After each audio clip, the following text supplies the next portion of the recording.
নমস্কার বন্ধুরা, আমি সঞ্জিত সরকার। আপনারা দেখছো জ্ঞান স্রোত। আজকের এই ভিডিওটি গুরুত্বপূর্ণ হতে চলেছে UGV BA second year fourth semester অর্থাৎ গৌড়বঙ্গ বিশ্ববিদ্যালয় বিএ দ্বিতীয় বর্ষ চতুর্থ সেমিস্টারের যে সকল ছাত্রছাত্রীদের হিস্ট্রি অর্থাৎ ইতিহাস বিষয় রয়েছে তাদের জন্য কিন্তু আজকের এই ভিডিওটি অত্যন্ত গুরুত্বপূর্ণ। ইতিহাস মাইনরের ছাত্রছাত্রীরা চলে আসো এবং কিছুটা সময় আমাকে দাও, আশা করছি তোমরা উপকার অবশ্যই পাবে। আজকের এই ভিডিওতে আমরা আলোচনা করব UGV BA second year semester 4 history minor. তোমাদের পেপার কোড রয়েছে HISMN MN 401 আর কোর্স নেম রয়েছে হিস্ট্রি অফ ইন্ডিয়া 1200 খ্রিস্টাব্দ থেকে 1526 খ্রিস্টাব্দ। এর কিন্তু রাজনৈতিক এবং সমাজ সংস্কৃতি ধর্মীয় সমস্ত পাঠটা কিন্তু এই সময় পিরিয়ডে যা যা রয়েছে তার কিন্তু তোমাদের পড়ার বিষয় রয়েছে। এবং আজকে তোমাদের কিন্তু সাজেশন দিতে চলেছি 2026 এর একদম কারেক্ট সাজেশন। আর আজকে এই সাজেশনে তোমাদের ক্যাটাগরি 1 অর্থাৎ মার্কস 10 এর এবং ক্যাটাগরি 2 অর্থাৎ মার্কস 5 এর কিন্তু গুরুত্বপূর্ণ প্রশ্নগুলো চিনিয়ে দিব, যে প্রশ্নগুলো আসন্ন পরীক্ষার জন্য অত্যন্ত গুরুত্বপূর্ণ। তোমরা মাথায় রাখবে, আমার এই সাজেশনের ভিতরে যে সমস্ত প্রশ্নের ট্রিপল স্টার এবং ডাবল স্টার করা আছে, তুমি উত্তম মধ্যম নিম্ন যে মানেরই ছাত্রছাত্রী হবে কেন সেই প্রশ্নগুলো কিন্তু সবার আগে তৈরি করবে আর তারপরে অতিরিক্ত প্রশ্নগুলো দেখবে। কোনো প্রশ্ন ছেড়ে যাবে না, কিন্তু সবার আগে ট্রিপল স্টার এবং ডাবল স্টার প্রশ্নগুলো তৈরি করবে। আর যারা সারা সেমিস্টার টিউশন নিতে পারোনি, যারা বই পাওনি, যাদের নোটসের প্রয়োজন রয়েছে, তারা যদি নোটস দিতে চাও, স্বল্প মূল্যে প্রিন্টেড পিডিএফ নোটস দিতে চাও এবং পরবর্তীতে বা অনলাইন বা অফলাইনে টিউশন করতে চাও, তারা সরাসরি কিন্তু আমাকে হোয়াটসঅ্যাপ করতে পারো 7384384758 নম্বরে। আর তোমাদের এই সাজেশন ভিত্তিক যে নোটটা রয়েছে আমাদের, সেটা কিন্তু সহজ সরল পাঞ্জাব ভাষায় তথ্য সমৃদ্ধ নোট রয়েছে। আর এই নোটসের ভিতরে তোমরা কিন্তু একদম সাজেশন হইতে প্রত্যেকটি প্রশ্ন উত্তর ক্যাটাগরি 1 এবং ক্যাটাগরি 2 এর পেয়ে যাবে। এবং এর পাশাপাশি ক্যাটাগরি 3 মার্কস 1 এর যে প্রশ্নগুলো রয়েছে সেটা কিন্তু মডেল ভিত্তিকভাবে পেয়ে যাবে। তো যাদের যাদের প্রয়োজন রয়েছে তারা সরাসরি কন্টাক্ট করতে পারো। আর দেরি করবো না, সরাসরি প্রবেশ করবো আমরা আজকের এই মূল ভিডিওতে। গৌড়বঙ্গ বিশ্ববিদ্যালয় বিএ দ্বিতীয় বর্ষ চতুর্থ সেমিস্টারে যে সকল ছাত্রছাত্রীদের ইতিহাস বিষয়টি মাইনরে রয়েছে তাদের জন্য কিন্তু আজকের এই ভিডিওটি গুরুত্বপূর্ণ। তোমাদের পেপার কোড রয়েছে ইতিহাস মাইনরের HISMN MN 401 আর তোমাদের কোর্স রয়েছে হিস্ট্রি অফ ইন্ডিয়া 1200 থেকে 1526 খ্রিস্টাব্দ অব্দি। অনেকটা বড় পার্ট কিন্তু। হ্যাঁ, তো আজকে যে প্রশ্নগুলো বলছি প্রশ্নগুলো খুব গুরুত্ব সহকারে দেখো। তোমাদের কিন্তু 10 নম্বরে 4টি প্রশ্ন থাকবে, 2টি প্রশ্নের উত্তর করতে হবে, প্রত্যেকটা 350 শব্দের ভিতরে।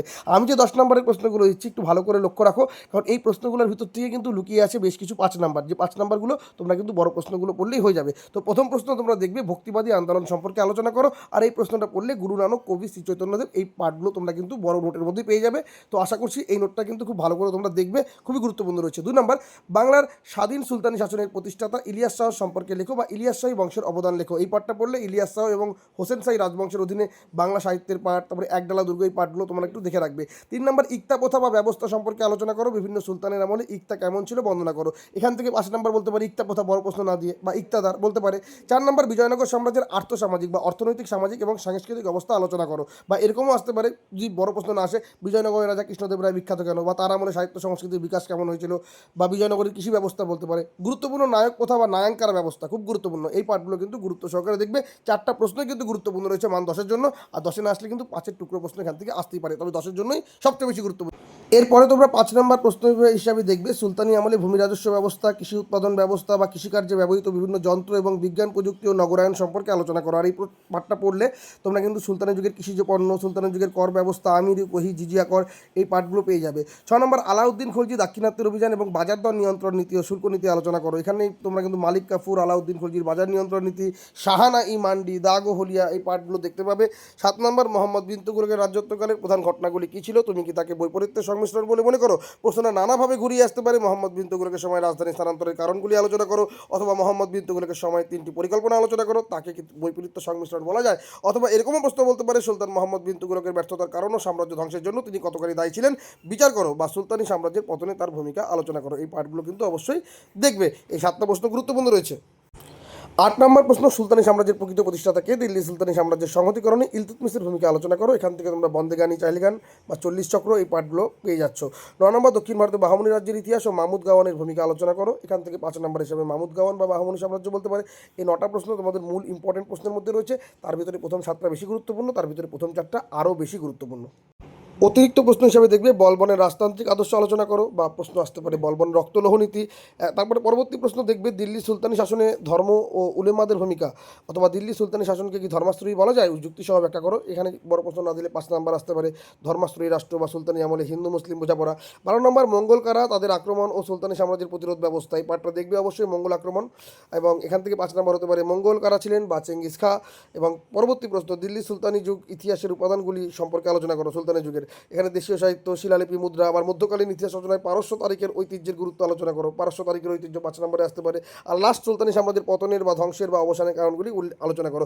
এই পার্টগুলো অতটা গুরুত্বপূর্ণ না, এখানে বেশি করে গুরুত্বপূর্ণ বলতে পারো 10, 11, 12। তবে প্রথম দিকে যে প্রশ্নগুলো বললাম, যদি ভাগ্য ভালো থাকে তাহলে তো ভক্তিবাদ, বিজয়নগর এবং ইলিয়াস শাহ, এই পার্টগুলো থেকে ইত্যা প্রথা, এগুলো জায়গা থেকে তোমাদের প্রশ্ন কিন্তু চলে আসবে। হ্যাঁ, তো এই পার্টগুলো একটু ভালো করে লক্ষ্য রাখবে, আশা করছি তোমাদের অসুবিধা হবে না পরীক্ষায়। এইবার তোমরা ক্যাটাগরি 2 মার্কস 5-এর যে প্রশ্নগুলো দেখবে, তোমাদের 4টে কিন্তু 5 নম্বরের প্রশ্নের উত্তর করতে হবে প্রত্যেকটা দেশীয় শব্দের ভিতরে। তোমরা এখানে যে প্রশ্নগুলো দেখতে পাচ্ছ না, এর বেশিরভাগটা তোমরা কিন্তু বড় প্রশ্নে পড়ে ফেলেছো, সেগুলাকেই আমি আবার রিপিট করেছি, কয়েকটা নতুন অ্যাড করেছি। যেরকম 40 চক্র, বন্দেগানি, চাহেলগানি আগেই বললাম। আমির খসরু তোমাদেরকে পড়তে হবে। ইব্রাহিম লোদি, প্রথম পানিপথের যুদ্ধ গুরুত্বপূর্ণ। ধর্মাশ্রয়ী রাষ্ট্র, মালিক কাফুর, এগুলো আগেই বললাম। বার্নি এটা পড়তে হবে এক্সট্রা করে। একডালা দুর্গ আগে বলা হয়েছে। মামুদ গান, বাহামনি সাম্রাজ্য, বলবনের রক্তলোহ নীতি, কবি চৈতন্যদেব, শাহানাই মান্ডি, জিজিয়া কর, নায়ক বা নায়ঙ্কারা ব্যবস্থা, তালিকোটা যুদ্ধ যেটা রয়েছে, এটা তোমাকে নতুন পড়তে হচ্ছে, কিন্তু আগেরগুলো কিন্তু সবই বড় প্রশ্ন তোমরা পড়ে ফেলছো। দাগ ও হুলিয়া, এটাও আগে বলা আছে। এছাড়াও তোমরা দেখবে রাজিয়া, আমিরি কোহি, কুতুব মিনার ও আলাই দরওয়াজা, তারিকি ফিরোজ শাহী এবং জিয়াউদ্দিন বারনি, ইক্তা প্রথা বা ইক্তাদার, এটা আগেই বললাম। খানকা, কীর্তিবাসী রামায়ণ বা শ্রীকৃষ্ণ বিজয়, টোকেন কারেন্সি বা মোহাম্মদ বিন তুগলকের তামার মুদ্রা প্রচলন, এগুলো বড় প্রশ্নের ভিতরে তোমরা পেয়ে যাবে। সুফিবাদটা একটু দেখে রেখো। সুলতানি স্থাপনা, এখানে চিস্তি সিলসিলা এবং সুরাবুদ্দি সিলসিলা বলা হয়নি, লেখা হয়নি এখানটায়। চিস্তি সিলসিলা এবং সুরাবুদ্দি সিলসিলাটা অবশ্যই দেখবে, বারবার করে বলছি। হ্যাঁ, আর সুলতানি স্থাপত্য, ভারত মহাসাগরীয় বাণিজ্য, গুরু নানক, সুলতানি যুগের মুদ্রা, পারস্য তারিখের ঐতিহ্য, ইবন বতুতা বা কিতাবুল রেহেলা, এই পার্টগুলো কিন্তু অবশ্যই দেখবে। এই ছিল তোমাদের সম্পূর্ণ সাজেশন। তোমাদের কাছে যদি নোট না থেকে থাকে বা তোমাদের যদি নোটসের প্রয়োজন হয়, তাহলে তোমরা অবশ্যই আমাদের কাছ থেকে কিন্তু প্রিন্টেড পেড পিডিএফ নোট সংগ্রহ করতে পারো। তার জন্য যোগাযোগ করতে পারো 7384384758 নম্বরে। তোমরা পরবর্তী 5th বা 6th সেমিস্টারে বা তোমাদের যারা জুনিয়ররা রয়েছে, তারা যদি টিউশন পড়তে আগ্রহী হও অনলাইন বা অফলাইনে, তারাও কিন্তু এই নম্বরে হোয়াটসঅ্যাপ করে যোগাযোগ করতে পারো। সকলে ভালো থেকো এবং পরীক্ষাগুলো কিন্তু ভালো করে দেবে। সামনেই তোমাদের পরীক্ষা আরম্ভ হচ্ছে। পরীক্ষার জন্য বেস্ট অফ লাক জানিয়ে ভিডিও আজকে এখানে শেষ করলাম। ধন্যবাদ।